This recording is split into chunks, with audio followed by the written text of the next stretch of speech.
Hey everyone, welcome to the historic Bristol Motor Speedway. This is a short, tight, half-mile track, concrete, highly banked.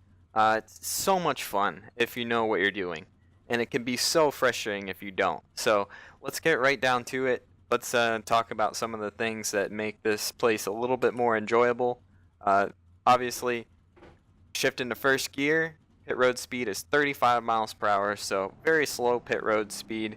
And as you can see, this place has a lot of banking. And there's more banking at the top than there is at the bottom, so that's primarily where we're going to want to run.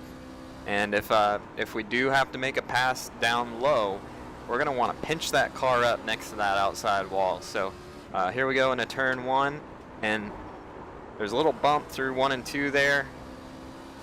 Actually touch the wall a little bit out of turn 2. We want to get right up next to it and then get back on the gas really hard, come down a little bit, and then right next to the wall off turn 2.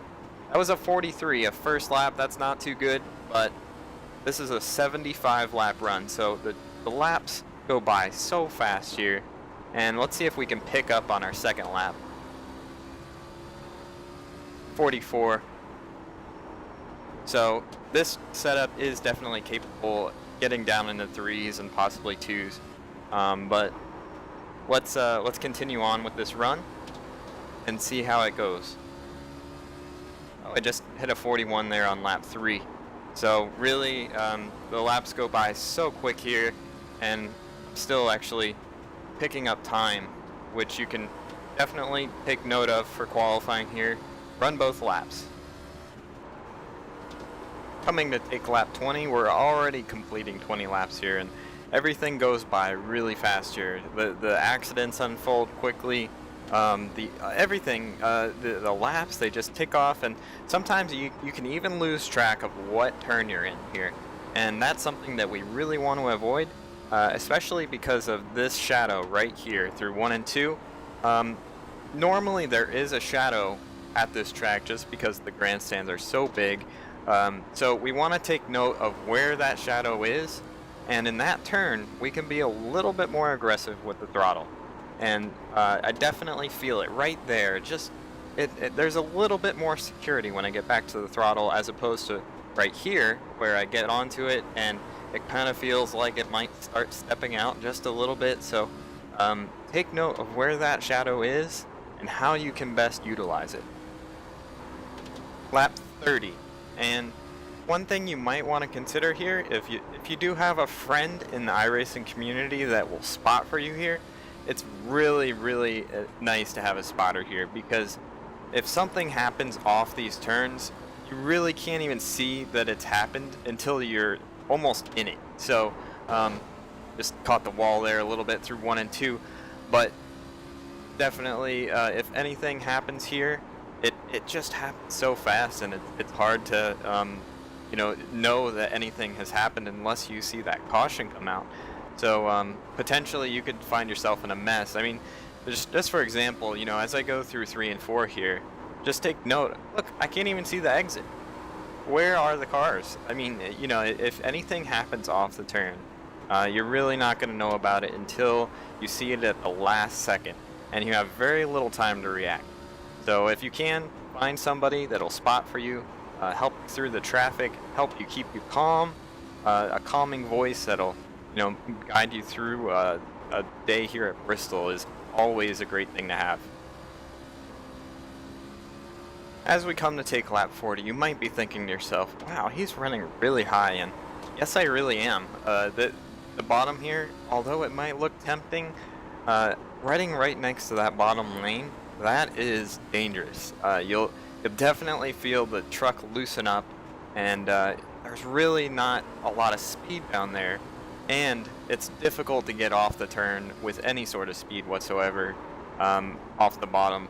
And really we're struggling a little bit with drive off with this setup, so the last thing I want to do is make it more difficult for the truck to come off the turns off the bottom. So by doing what we're doing, we're keeping the right rear tire a little bit happier, and although you'll probably have to run a little bit lower to make a pass, when you're not attempting a pass, it's likely that you're going to want to stick to this outside lane maybe even touching the wall every now and then, just to make sure that you're getting as much banking as you possibly can underneath you. Lap 50 now. We're doing 75 laps here, and it's unlikely we'll go green for 75 laps in these races, but if we do, at this point, I'm about a half a second slower than I would be on fresh tires. And it's really, I'm having to be a little more careful off the turns. Sometimes it pushes out a little bit, sometimes the rear end steps out. Actually, in turn 3 and 4, if I get back to the gas too hard, it definitely feels like, oh man, it could step out if I just hit my marks a little bit wrong.